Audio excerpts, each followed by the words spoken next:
اعوذ باللہ من الشیطان الرجیم بسم اللہ الرحمن الرحیم الحمد للہ الذی دل علی ذاتہ بذاتہ وتنزہ عن مجانست مخلوقاتہ وجل عن ملائمت کیفیاتہ الذي ذكره شرف للذاكرين وشكره فوز للشاكرين وطاعته نجاة للمطيعين الذي أظهر الوجود من العدم ورقم على لوح الإنسان من أسرار القدم وعلمه البيان ما لم يعلم ثم الصلاة والسلام والتحية والإكرام على السيد النبي الأمي العربي الهاشمي القرشي المكي المدني الأبتهي والتهامي السيد البهي والسراج المضيء الكوكب الدري صاحب الوقار والسكينة المدفون بأرض المدينة على عبد المؤيد ورسول المسدد المصطفى الأمجد والمحمود الأحمد حبيب إله العالمين وخاتم النبيين وشفيع المذنبين ورحمة للعالمين أبي القاسم محمد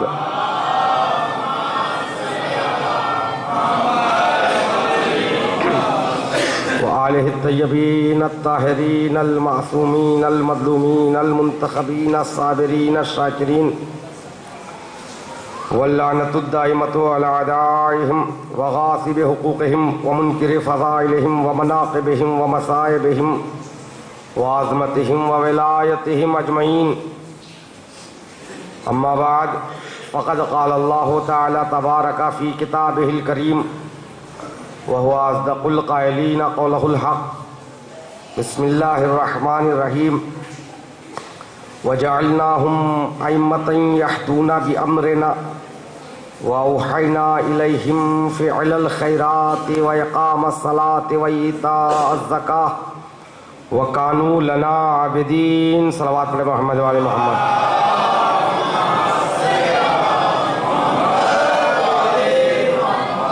مسلسل گفتگو کا سفر مذکورہ آیہ کریمہ کے ذیل میں جاری و ساری ہے۔ انشاءاللہ حیات باقی رہے تو اس سلسلے کی کل انشاءاللہ آخری گفتگو ہوگی، اس کے بعد بھی مجالس کا سلسلہ جاری رہے گا۔ میں نے اس آیہ کریمہ کو عنوان قرار دیتے ہوئے کوشش یہ کی ہے کہ اس آیہ کریمہ کے ذیل میں امام کے صفات کو بیان کروں، امام کے قرآنی صفات جو خداوند کریم بیان کر رہا ہے۔ ہم نے جسے امام قرار دیا، پیشوا و رہبر قرار دیا، اس کی سب سے اہم اور پہلی صفت یہدون بامرنا۔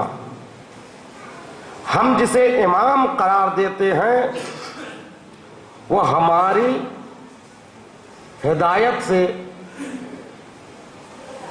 کائنات کی، ہمارے امر سے کائنات کی ہدایت کرتا ہے۔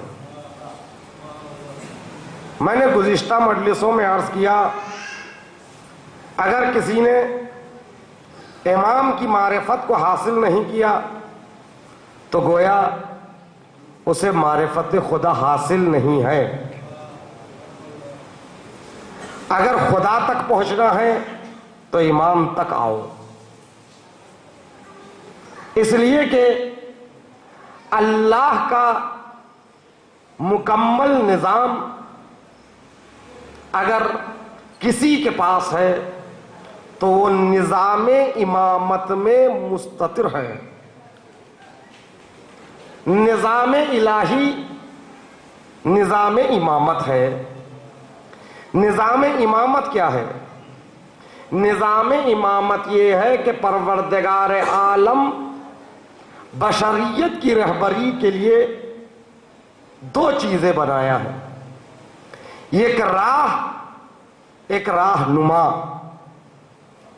راہ جو ہے وہ قرآن ہے، قانون جو ہے وہ قرآن ہے، جو قانون کو چلانے والا ہے، جو اس راہ پر رہنمائی کرنے والا ہے وہ امام ہے۔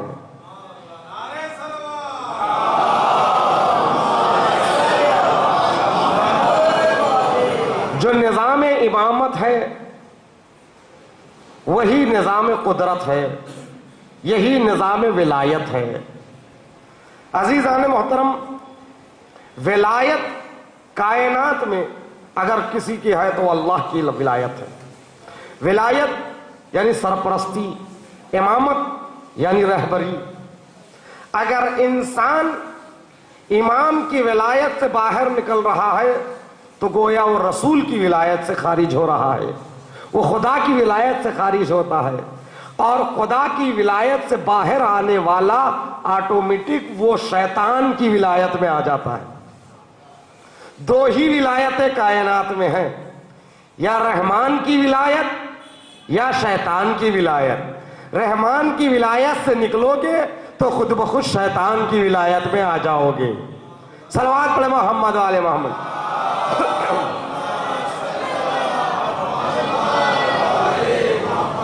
جس نے اللہ کے نظام ولایت کو سمجھا اسی نے امام کو سمجھا، امامت کو سمجھا۔ عزیزان محترم، ولایت روز غدیر اعلان سے نہیں ہے، ولایت اس سے پہلے سے ہے۔ توجہ چاہتا ہوں میرے عزیزوں، بہت اہم بحث چھیڑا ہوں، تھوڑی دیر آپ میری تعلیم متوجہ رہیں تو ایک نتیجے تک پہنچیں گے۔ ولایت اعلان غدیر نہیں ہے، ولایت روز ازل سے ہے، روز ازل ہی سے ولایت ہے۔ جب سے کائنات بنی تب سے ولایت ہے، مگر غدیر میں رسول کے بعد جو ولایت کا اعلان ہوا ہے یہ ولایت تشریعی ہے۔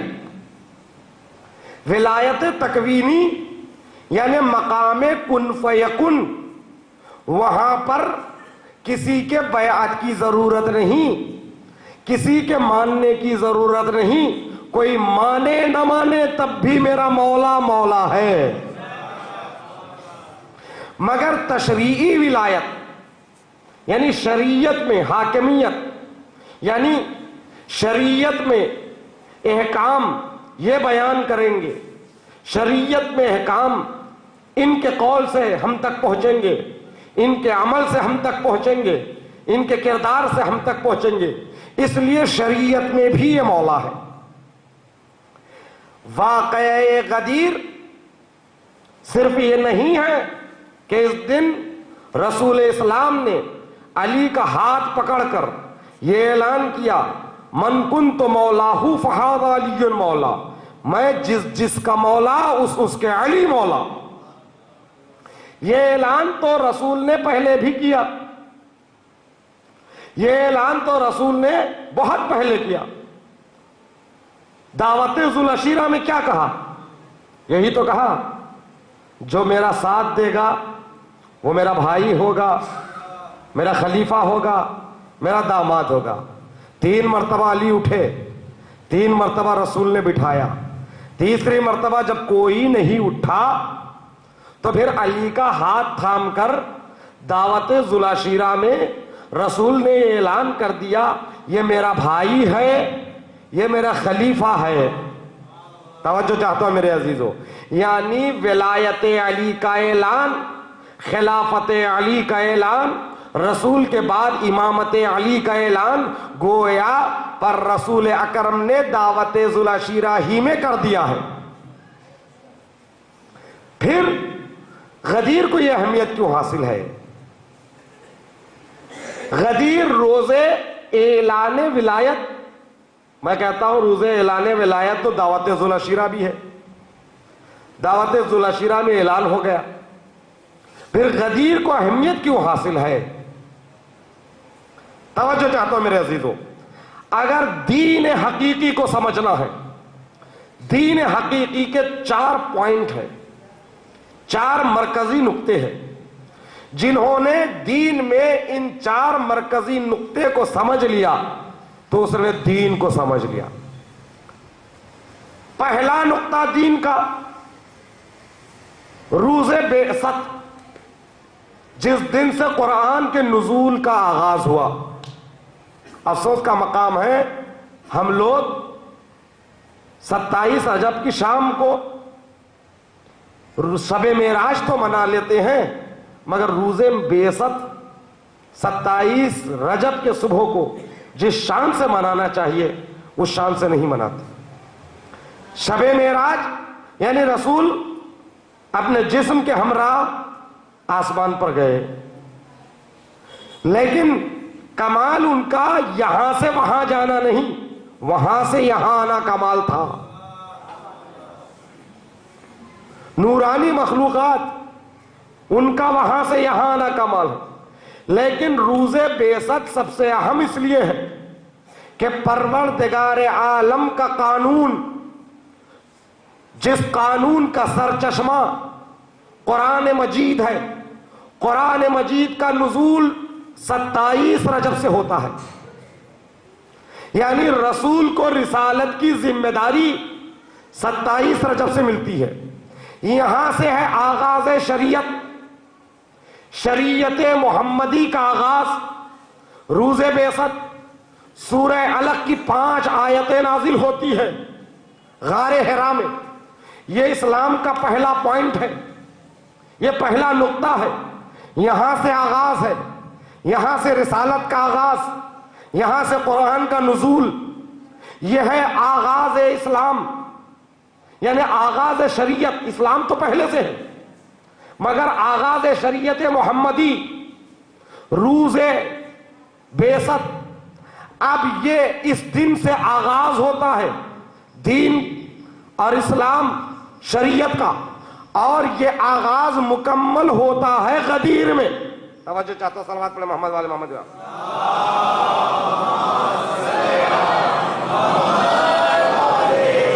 آغاز روز بعثت، تکمیل دین کہاں ہوتی ہے؟ غدیر میں. کیسے؟ جب علی کی ولایت کا اعلان ہوتا ہے اس وقت جو آیت نازل ہوتی ہے وہ کون سی آیت؟ الیوم اکملت لکم دینکم واتممت علیکم نعمتی ورضیت لکم الاسلام دینا. آج کے دن یعنی غدیر کے دن دین مکمل ہوتا ہے. تو آغاز شریعت روز بعثت پہلا نقطہ. دوسرا نقطہ روز غدیر، دین مکمل ہو گیا، دستور مکمل ہو گیا. مگر کربلا تیسرا نقطہ ہے جہاں اس دین کو بدلا جا رہا تھا. جو خلیفہ بنا تھا، جو اسلام کے نام پر مسلمانوں نے جس کے ہاتھوں پر بیعت کی، وہ کیا اعلان کر رہا تھا؟ لعبت بنو ہاشم بالملک لا خبر جاء ولا وحی نزل. یہ بنی ہاشم کا کھیل ہے، نہ کوئی آیت نازل ہوئی، نہ کوئی سورہ نازل ہوا، نہ کوئی خبر آئی. یہ بنی ہاشم کا کھیل ہے. یعنی جو آغاز بعثت یعنی روز بعثت سے قرآن کا نزول شروع ہوا اور وہ قرآن کے نزول کے ساتھ ساتھ غدیر میں دین مکمل ہوا، وہ کربلا میں اس دین کے حقیقت کا انکار ہو رہا تھا. انکار کرنے والا کوئی باہر کا نہیں تھا. دین کے نام پہ جو خلیفہ بنا، جو رسول کے نام پر خلیفہ بنا، جس نے مسلمانوں کی بیعت لی، وہ بیعت لینے والا خلیفہ دین کا خود جو ٹھیکیدار تھا، جو دین کا خلیفہ بنا، جانشین رسول کہلوایا، سب سے بیعت کر کے حقیقت دین کو یہ کہہ کے ٹھکرایا قرآن کوئی چیز ہی نہیں، آیت نازل نہیں ہوئی، یہ بنی ہاشم کا کھیل تھا. لہذا یہاں پر حسین مظلوم نے قربانی دے کر اس بچتے ہوئے، اس ڈوبتے ہوئے کشتی اسلام کو پار لگایا، بچا لیا. یہ تیسرا نقطہ تھا اسلام کا جہاں ڈوب ڈوبتی ہوئی کشتی کو حسین نے قربانی دے کر بچا لیا. توجہ چاہتا ہوں میرے عزیزوں، یہ اسلام کا تیسرا نقطہ، اسے سمجھنا ہے. اور چوتھا نقطہ کون سا ہے جسے سمجھنا ہے؟ دین تو مکمل ہو گیا، دستور حیات مکمل ہو گئے ہیں، یعنی اسلام قرآن کی شکل میں نازل ہو گیا. قرآن مجید میں ہر حکم موجود ہے مگر مجمل ہے، ہمیں پتہ نہیں. نماز پڑھنے کا حکم ہے، نماز قائم کرنے کا حکم ہے، ہمیں پتہ نہیں کہ صبح کی نماز کتنی رکعت ہے، ظہرین کتنی رکعت ہے، مغربین کتنی رکعت ہے، نماز پڑھنے کا سلیقہ کیا ہے. قرآن میں تفصیل موجود نہیں. قرآن مکمل دستور العمل ہے، مگر رسول اسلام اور رسول اسلام کے بعد تمام جانشین پیغمبر یعنی تمام ائمہ نے ایک ایک آیت کی شرح کر کے بتا دیا کہ اس آیت کی شرح یوں ہے، اس آیت کی تفسیر یوں ہے. قرآن مکمل ہو گیا، شریعت مکمل ہو گئی، دستور العمل بن گیا. جب دستور العمل بن گیا تو اب اس دستور العمل کو جو مکمل طریقے سے مکمل ہو گیا وہ مکمل طریقے سے نافذ ہونا باقی ہے. توجہ چاہتا ہوں میرے عزیزوں، قانون کا بن جانا کافی نہیں ہے بلکہ قانون مکمل طریقے سے نافذ ہو. مولائے کائنات کے زمانے سے لے کر امام حسن عسکری کے زمانے تک اس قانون کو مکمل طور پر نافذ کرنے کا کسی امام کو موقع پوری طرح سے نہیں ملا، اس لیے کہ دشمنوں نے ہمیشہ ان کو کبھی قید میں رکھا، کبھی گھر میں نظر بند رکھا. لہذا کائنات میں حکومت یعنی قرآنی حکومت پوری طرح سے نافذ نہیں ہوئی. جب تک قرآن کی مکمل حکومت دنیا نہیں دیکھے گی تو قرآن کے پریکٹیکل حکومت کو سمجھ نہیں سکتی. 3 مرحلے ہو چکے ہیں، آغاز شریعت، روز بعثت، اور دین مکمل ہوا. غدیر میں دین کو بچایا، کربلا میں اب اس دین کی مکمل حکومت کی ضرورت ہے. یہ آخری نقطہ ہے، یہ نقطہ ظہور کے بعد ہوگا.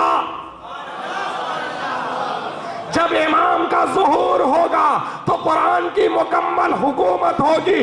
جو دستور پروردگار عالم لفظوں میں ہے وہ پریکٹیکل دنیا میں نظر آئے گی. چپے چپے پہ قرآن کی حکومت ہوگی، ہر حکم قرآن کا چلے گا، ظالم کو سزا ملے گی، مظلوم کی کمک ہوگی، حقدار کو حق ملے گا، کیونکہ قرآن ثابت کی حکومت قرآن ناطق کے ذریعے ہوگی. صلوات پڑھ محمد وعلی محمد.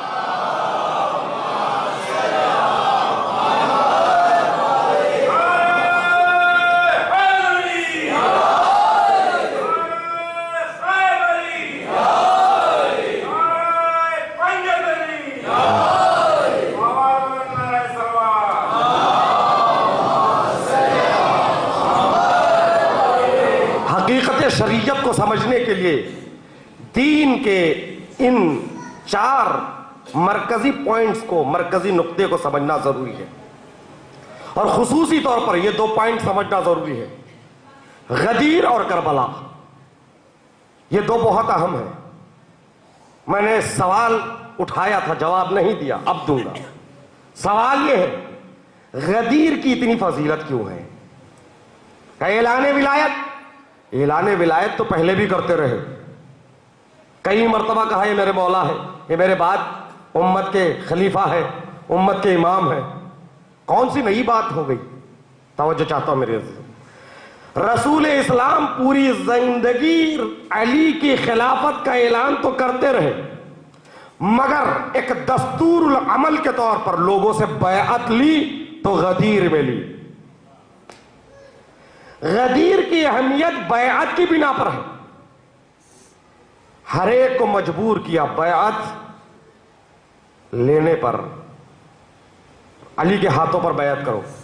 بہت سے علماء مثال دیتے ہیں، اور ذاکر آل محمد جو پاکستان کے مشہور خطیب گزرے، بڑی خوبصورت مثال دی. بڑی سیاست سے بیعت لی رسول نے، سیاست رسالت. کیوں؟ رسول کے زندگی کے آخری ایام 10 ہجری 18 غدیر. غدیر کے بعد رسول کتنے دن زندہ رہے؟ تاریخ پیش کر رہا ہوں.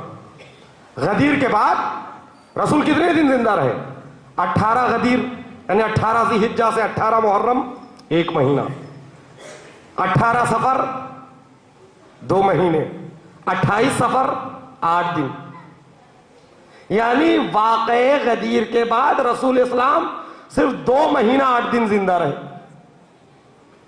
توجہ چاہتا ہوں، یعنی رسول کے زندگی کا آخری حصہ، آخری منزل رسول نے اپنی زندگی میں دیکھ لیا. کون تھے جو میدانوں میں ساتھ دیا؟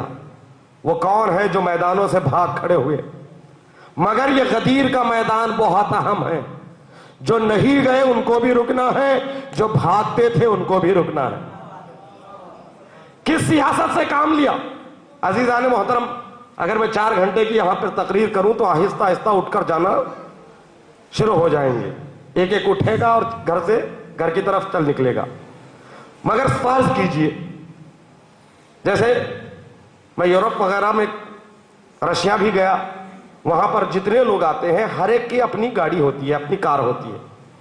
اگر آنے والوں کے کاروں کی کنجیاں جمع کر لوں، کنجیاں رکھ کے میں تقریر کروں، جتنی بھی لمبی تقریر ہو جائے آپ بیٹھے رہیں گے. کیوں؟ اس لیے کہ جس سواری سے جانا ہے اس کی کنجیاں میرے پاس ہے، اس کے کیس میرے پاس ہے. میں مجلس ختم ہونے کے بعد جس کی کنجی ہے، جس کی کلید ہے اور جس کا کی ہے اس کو حوالے کروں گا، تب وہ جائیں گے. رسول نے حکمت عملی غدیر میں یہی کیا ہے. ارے غدیر کے میدان میں چھوٹی چھوٹی پہاڑیاں بھی تھی. کسی ایک پہاڑی پر رسول اسلام چادر ڈال کر غدیر کا خطبہ دے سکتے تھے، مگر کسی پہاڑی کا انتخاب نہیں کیا، سب کے اونٹوں کے کجاووں کو اتار لیا. توجہ چاہتا ہوں میرے عزیزوں، کجاوا کہتے کسے ہے؟ یعنی کجاوا جس کے بغیر اونٹ کی سواری ناممکن ہے. آج کی گاڑیوں کی کنجیاں، اس وقت کے کجاوے. توجہ چاہتا ہوں، رسول نے ان اہم لوگوں کے کجاووں کو اتار لیا جن کے بھاگنے کا خطرہ تھا. رسول نے ان کے کجاووں کو نہیں لیا بلکہ ان کے گاڑی کی کنجیاں لے لی. اس سیاست سے انہیں روکا. عزیزان محترم، خطبہ غدیر کو اگر پڑھیں تو کم سے کم 2.5 پارے کا خطبہ ہے. اگر تیزی سے بھی پڑھیں تو 1 گھنٹے سے کم کا آپ کو وقت نہیں لگتا، اس سے زیادہ وقت لگ سکتا ہے. تو اس خطبہ غدیر کو دے کر ایک مرتبہ رسول نے اعلان کیا، جس کا میں مولا ہوں اس کے علی مولا. صلوات پڑھے محمد والے محمد کی.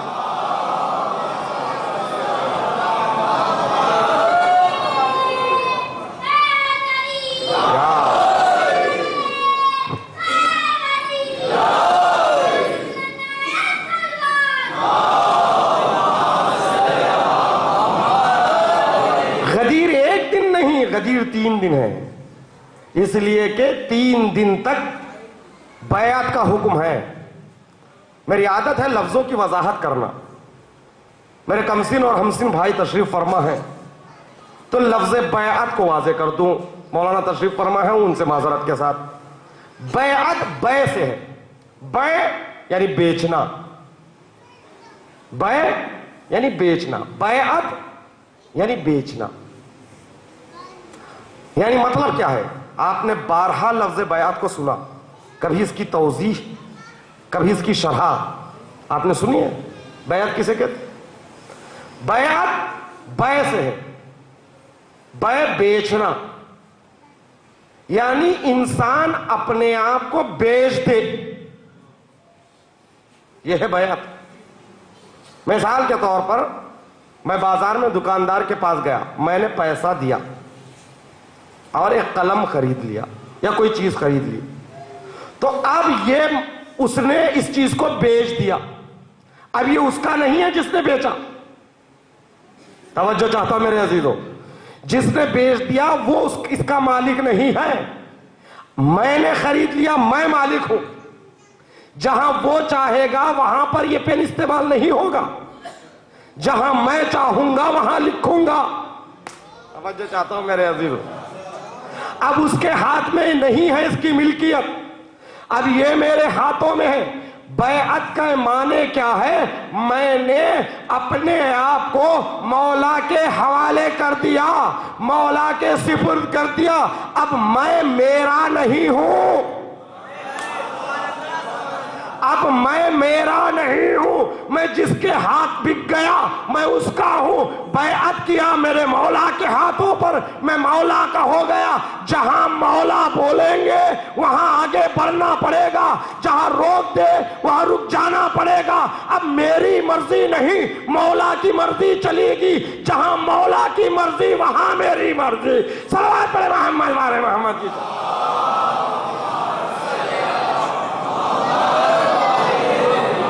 یہ ہے مفہوم ولایت، یہ ہے مفہوم ولایت، میں میرا نہیں ہوں، میں اپنے مولا کے ہاتھوں بک چکا ہوں۔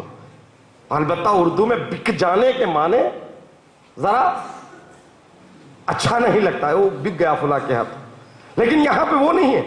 بکنا یعنی سپرد کر دینا، حوالے ہو جانا۔ اسی لیے تو میں نے کل کی مجلس میں کہا نا، مجھے حق نہیں ہے کہ میں اپنے آپ کو ضرر پہنچاؤں، مجھے حق نہیں ہے کہ میں اپنے خنجر سے میں اپنا گلا کاٹ لوں۔ کیوں؟ اس لیے کہ میں میرا نہیں ہوں، مگر اس کو حق ہے جو میرا مالک ہے، وہ کہہ سکتا ہے کہ میں تنور میں کود جاؤں کیونکہ اس کا مالک ہوں میں۔ توجہ چاہتا ہوں، لہذا مولا مان لیا تو اپنی مرضی نہیں۔ اسی لیے حقیقت میں مطیع مولا وہی ہے جو مخالف ہوائے نفس ہو۔ توجہ چاہتا ہوں، ہوائے نفس یعنی میں میری نہ سنوں، اس کی سنوں جس کے ہاتھوں میں نے بیعت کی ہے۔ تو رسول غدیر میں 1.25 لاکھ کے مجمع سے بیعت لیتے ہیں۔ ایسا نہیں ہے کہ ایک مرتبہ جیسا ہم سنتے ہیں آیت نازل ہوئی وہیں پر روکا، نہیں، بلکہ مکے ہی سے اہتمام ہوا۔ تاریخ پڑھ رہا ہوں، مکے سے اہتمام ہوا۔ رسول چلتے چلتے مکے کے حاجیوں سے بھی کہا کہ ساتھ چلنا ہے۔ شاید آپ نے کبھی سنا نہیں ہوگا، مکے کے حاجیوں سے بھی کہا بھائی ہم یہ سنتے ہیں کہ ایک جگہ ایسی جگہ پہنچے جہاں راستے بٹ رہے تھے، وہاں پر آیت نازل ہوئی، نہیں بلکہ مینا ہی میں آیت نازل ہوئی، وہیں سے رسول اہتمام کر کے چلے، اور ساتھ میں یہ بھی کہا مکے کے حاجی بھی میرے ساتھ چلے جہاں تک میں لے جاؤں گا۔ تو ایسا نہیں کہ راستے وہاں سے الگ ہو رہے تھے، جو ساتھ تھے انہی کے درمیان میں کہا۔ اگر ایسا ہوتا تو جو مکے کے حاجی تھے وہ کہاں گئے؟ ان کو بھی ساتھ لایا رسول نے۔ اعلان ولایت کے بعد خیمہ لگایا، خیمہ لگانے کے بعد کہا بیعت کرو۔ بیعت کی اہمیت کو آپ نے جانا نا، بیعت کسے کہتے؟ ایک ایک آ کر یہ اعلان کرو کہ میں اپنے آپ کو علی کے سپرد کر دیا۔ 1.25 لاکھ کا مجمع۔ پہلے ہوتا یہ تھا کہ کوئی ایک قبیلہ، بڑا سا قبیلہ جو 100 آدمیوں پر مشتمل، 1000 آدمیوں پر مشتمل، اس کے جو مین جو لیڈرز ہوتے ہیں نا، جو سردار ہوتے ہیں، وہ آ کر بیعت کرتے ہیں، اس کے ساتھ ساتھ پورا قبیلہ بیعت میں شریک ہو جاتا ہے۔ آج بھی آپ نے دیکھا ہوگا جب بڑے بڑے لیڈر جب پارٹی بدلتے ہیں تو ہر لیڈر کے پیچھے 100-200 افراد ہوتے ہیں۔ 100-200 افراد، ان کو شال نہیں اڑایا جاتا۔ جو 100-200 افراد، یہ 1000 افراد کا جو لیڈر ہے، اسے ایک لیڈر کو شال پہنایا جاتا ہے، باقی لوگ خود بخود اپنے لیڈر کے تابع کنورٹ ہو جاتے ہیں۔ ایسا ہوتا ہے نا۔ مگر یہاں پر بھی کئی قبیلے تھے۔ جب کبھی کئی قبیلے تھے تو ان قبیلوں میں سے سرداروں کا انتخاب ہوتا، اور سرداروں کو انتخاب کے ساتھ ان سے بیعت لے لی جاتی۔ نہیں، رسول نے کہا بیعت علی بہت اہم ہے۔ توجہ چاہتا ہوں، لہذا ایک ایک فرد آ کر بیعت کرے۔ 3 دن تک خیمہ لگا۔ چلو مردوں کی بات، عورتوں سے کیسے بیعت لے؟ عورتوں کا کیا کریں؟ سب تو نامحرم تھے ایک دو کے علاوہ. کہا نہیں یہاں پر بھی نہیں چھوڑا. رسول نے کہا طبق لے آؤ, تشت لے آؤ, تشت میں پانی. کہا علی کا ہاتھ اوپر ہوگا, عکس علی پانی میں نظر آئے گا, اور تو اس پہ ہاتھ رکھ کے علی کے ہاتھوں پہ بیعت کرے گی. صلوات پڑھے محمد والے محمد کی طرف.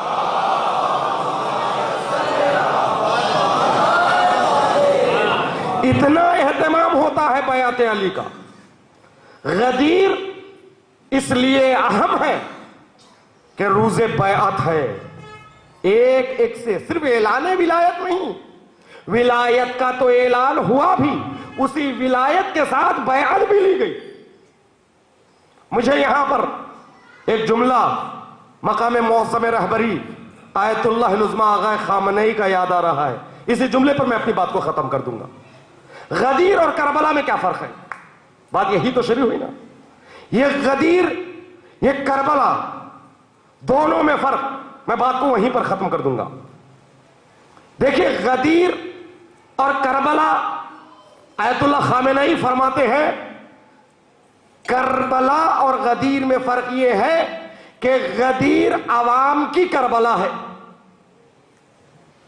توجہ چاہتا ہوں میرے ساتھ چلیں. عوام اور خواص کسے کہتے ہیں؟ خواص وہ لوگ جو علی سے قریب ہے, خواص وہ لوگ جو امامت سے قریب ہے, جیسے میثم, جیسے سلمان, جیسے ابو ذر, جیسے مقداد, جیسے قمبر, جیسے حبیب ابن مظاہر, جیسے مسلم ابن اوسجا. یہ کون ہے؟ یہ خواص امامت ہے. توجہ چاہتا ہوں میرے عزیزوں, خاص لوگ ہیں. ہر آدمی کے کچھ خاص لوگ ہوتے ہیں نا. امامت کے خواص ہیں یہ لوگ. عوام کون ہے؟ عام لوگ ہیں. عام لوگ میں منافق بھی ہو سکتے ہیں, دشمن بھی ہو سکتے ہیں. توجہ چاہتا ہوں میرے عزیزوں, آیت اللہ خامنئی کا خوبصورت اور بڑا قیمتی جملہ, اور جب بھی یہ جملہ یاد آ جائے مجھے نہیں, اس رہبر معظم کے طول عمر اور سلامتی کے لیے دعا کرنا. وہ فرماتے ہیں غدیر عوام کی کربلا, غدیر عوام کی کربلا, اور کربلا خواص کی غدیر. نہیں واضح نہیں ہوا جملہ, پھر دوبارہ واضح کر رہا ہوں. غدیر یعنی خوشی, کربلا یعنی غم, خواص یعنی علی کے چاہنے والے, عوام یعنی دشمن. غدیر خوشی کا دن, کربلا غم کا دن. عوام اور خواص کو بھی میں نے واضح کر دیا. اب سنیے جملہ, غدیر عوام کی کربلا ہے. توجہ چاہتا ہوں میرے عزیزوں, غدیر عوام کے لیے کربلا ہے. کہہ تو رہے ہیں, بیعت تو کر رہے ہیں, مگر دل رو رہا ہے.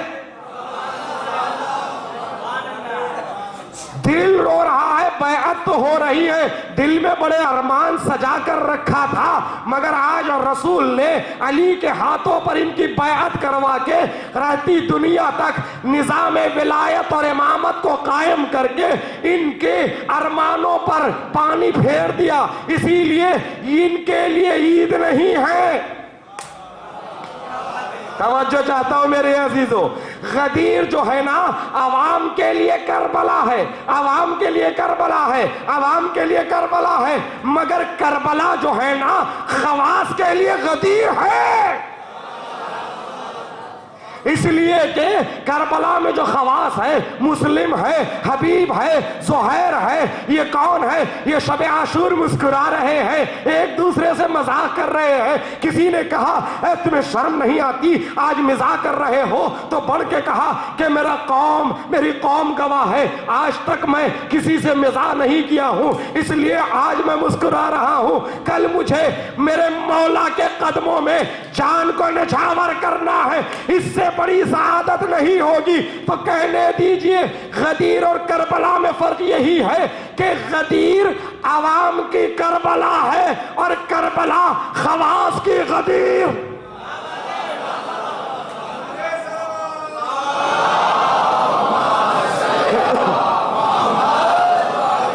کتنا خوبصورت جملہ ہے. اور آگے بھی فرمایا گیا. یہی جملہ ختم نہیں ہے. اس رہبر معظم کا یہ سب سے زیادہ قیمتی جملہ, اس کو سن لیجئے. غدیر اور کربلا میں فرق کیا ہے؟ غدیر اور کربلا میں فرق یہ ہے کہ غدیر میں بیعت لی گئی.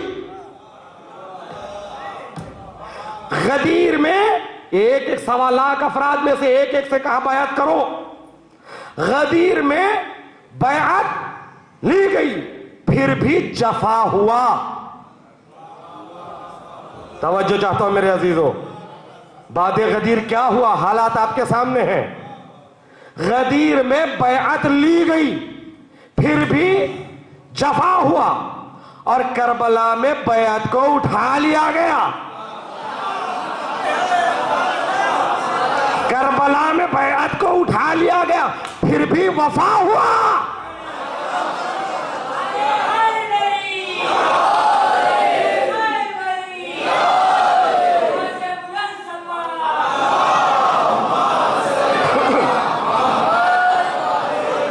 ذرا غور کیجئے اس مقام معظم رہبری کے جملے پر. غدیر میں کیا ہوا؟ ایک سے کہا بیعت کرو, سب بیعت کرتے ہیں وہاں پر. اس کے بعد کیا ہوا؟ رسول کی آنکھ بند ہوئی, اپنا خلیفہ چن لیا. بیعت لینے کے بعد بھی غدیر میں ولایت پر جفا ہوا بعد غدیر. لیکن کربلا امام حسین نے بیعت کو اٹھا لیا, پھر بھی وفا ہوا. اللہ اکبر, کیسے اٹھا لیا؟ امام حسین کے ناصر جن پر امام حسین نے فخر کیا وہ یوں ہی نہیں تھے. کوئی یہ کہہ سکتا ہے کہ کون سی بڑی بات ہے, آج بھی بہت سے لوگ جنت کے جانے کی لالچ میں اپنے آپ کو بم وغیرہ اپنے کو باندھ کر بڑے سے بڑے مجمع میں جا رہے, پھٹ رہے. کیوں؟ ان سے کہا یہ جا رہا ہے کہ آپ شیعوں کو مارو گے تو جنت ملے گی. جنت کے جانے میں لالچ میں یہ اپنے آپ کو ختم کر رہے ہیں سوسائڈ بم لگا کر. آج بھی ایسے افراد. ہو سکتا ہے امام حسین نے کہا تم اگر ان کے سامنے جنگ کرو گے, میرے ساتھ دو گے, جنت ملے گی. لہذا ان لوگوں نے تشنگی میں بھوک میں امام حسین کا ساتھ دیا. اگر کوئی اس طرح موازنہ کرے انصار حسین ابن علی کی شہادتوں کا. توجہ چاہتا ہوں میرے عزیزوں, کتنے عظیم تھے وہ انصار, یہ بتانا چاہتا ہوں. نہیں, امام حسین نے پہلے جنت دے دی. شب عاشور مولا مقتل کی طرف جا رہے ہیں, پیچھے سے آہٹ سنائی دی, پلٹ کے دیکھا, نافع ابن ہلال آ رہے ہیں. نافع تم؟ کہا آقا معاف کرنا, رات کا حصہ کافی گزر چکا ہے, ماحول پورا شوب ہے, دشمن کا خطرہ ہے, آپ تنہا جا رہے ہیں, میرا دل نہیں مانا, میں آپ کی بغیر اجازت آپ کے پیچھے ہو لیا. امام نے کہا نافع آئے ہو تو ساتھ ہو لو. اب یہاں منزل یہ ہے, روایت کہتی ہے امام نے اشارہ کیا, پردوں کو ہٹایا, نافع کو ان کی جنت دکھائی, اور اس کے بعد یہ بھی بتایا یہ حبیب کی جگہ ہے جنت میں, یہ برائر کی جگہ ہے. امام حسین نے شب عاشور سب کو جنت دے دی. کیوں؟ آنے والا مورخ یہ لکھی کہ جنت کی لالچ میں ناصران حسین نے حسین کا ساتھ دیا. اور حسین وہ ہیں جب دیتے ہیں تو لیتے نہیں ہیں. ارے حسین کا بچپنا روز پیدائش گواہ ہے, فطرس آتا ہے, بالوں پر کی دولت لے کر جاتا ہے, پھر دوبارہ یہ اعلان کرتا ہے من مثلی, کون ہے مجھ جیسا. اسی اکڑ پہ تو باروں پھر کھینچے گئے.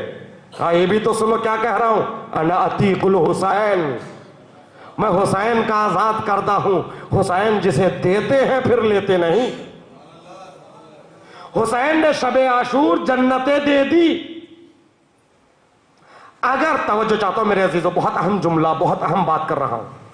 اگر ناصران حسین، اصحاب حسین شب عاشور امام حسین کو تنہا چھوڑ کر چلے جاتے تو وہ جنتی بنتے کہ نہیں بنتے؟ بتائیے. جنتی ہوں گے. کیوں؟ اس لیے کہ حسین نے جنت دے دی. توجہ چاہتا ہوں میرے عزیزو، جنت دے دی. اس کا مطلب یہ ہے جنت کے لالچ میں نہیں. عبادت خالص کب ہوتی ہے؟ جب جنت اور جنت کی لالچ نہ ہو، جہنم کا خوف نہ ہو. یہ عبادت صرف علی کر سکتے ہیں. اسی لیے علی نے کہا پروردگار میں نے تیری عبادت نہ جنت کے لالچ میں کی نہ دوزخ کے خوف میں، تجھ کو لائق عبادت سمجھا تو تیری عبادت کی. توجہ چاہتا ہوں میرے عزیزو، یہ عبادت خالصانہ عبادت ہے. اسی راہ علی پر چلتے ہوئے اصحاب حسین نے نصرت کی عبادت انجام دی. کہا جنت کی لالچ میں نہیں، جنت تو مل گئی. کہا خوف ہے. کس چیز کا خوف؟ تاریخ کا خوف، آنے والی نسل کا خوف. اگر ہم اندھیری رات میں حسین کو تنہا چھوڑ کر چلے جائیں گے، مورخین یہ لکھیں گے کیسے بے وفا تھے صحابی، جنت لے کر حسین کو تنہا کر دیا. حسین نے اس کا بھی انتظام کر دیا تاکہ تمہیں کوئی مورخ غلط نہ لکھے. کہا میں کہہ رہا ہوں، میں تمہارے سروں سے بیعت کو اٹھا رہا ہوں، اور تاریخ کا خوف ہے نا تو بہانہ دے رہا ہوں تاریخ کو. عورتیں موجود ہیں، ان عورتوں کو ساتھ لے کر نکلو تاکہ کل مورخ یہ لکھے گا کربلا کو چھوڑ کر نکلنا ان کی مجبوری تھی. توجہ چاہتا ہوں میرے عزیزو، کربلا کو چھوڑ کر نکلنا ان کی مجبوری تھی. کیوں؟ اس لیے کہ عورتوں کو ساتھ لے کر جانا تھا، لہذا یہ وہاں سے نکلنے پر مجبور ہوئے. پھر بھی نہ نکلے. اس کا مطلب نہ جنت کی لالچ ہے اب، نہ تاریخ کا خوف. توجہ چاہتا ہوں میرے سے، نہ جنت کی لالچ نہ تاریخ کا خوف. اب ایک چیز باقی رہ گئی، وہ کیا ہے؟ شرم آ رہی ہے کہ کیسے حسین کو چھوڑ کر چلے جائے. کہا شرم ہے نا، شرما رہے ہو نا، لو چراغ خیمہ بھی گل کر رہا ہوں. حسین نے چراغ خیمہ کو بھی گل کر دیا. تب بھی نہیں گئے. جب دوبارہ چراغ خیمہ کو روشن کیا تو سب کے سب ایک آواز میں کہتے رہے آقا اگر 70,000 مرتبہ زندگی ملے تو ہر مرتبہ یہ زندگی آپ پر سے قربان. یہ ہے اصحاب حسین ابن علی. یوں ہی ناز نہیں کیا امام حسین نے اپنے اصحاب پر. صرف ایک مرتبہ زینب نے کہا تھا صرف کہ حبیب بھیا حسین کیا آپ نے اپنے انصار و اصحاب کو آزما لیا؟ اصحاب باوفا امتحان دینے کے لیے آ گئے. صرف زینب نے کہا تھا تو حبیب آ گئے، مسلم آ گئے. میں کہوں گا اے حبیب اس وقت کہاں تھے جب زینب ننگی پشت اونٹوں پر ہاتھ پس گردن بندھے ہوئے. اے حبیب اے مسلم اس وقت کہاں تھے جب سکینہ کو تماچے لگ رہے تھے، جب خیموں میں آگ لگ رہی تھی. عزاداروں آپ کی آوازیں بلند ہو چکی ہے. کل اس سلسلے کی آخری مجلس ہے. انشاءاللہ کل مجلس کے بعد